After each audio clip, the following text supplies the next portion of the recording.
How to enable or disable notifications in Huobi app. First of all, open the app on your device. From the dashboard, tap on the profile icon in the top left corner of the screen.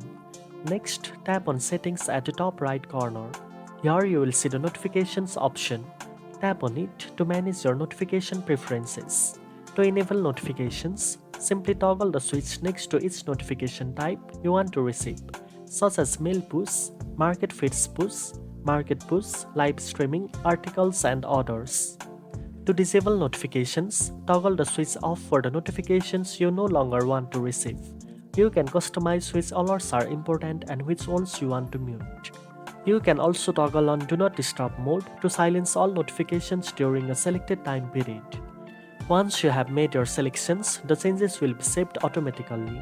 You can now continue using the Huobi app with notifications set according to your preferences. Now you know how to enable or disable notifications in Huobi app. If you found this video helpful, don't forget to like, share, and subscribe for more crypto tips. Thanks for watching, and I'll see you in the next one.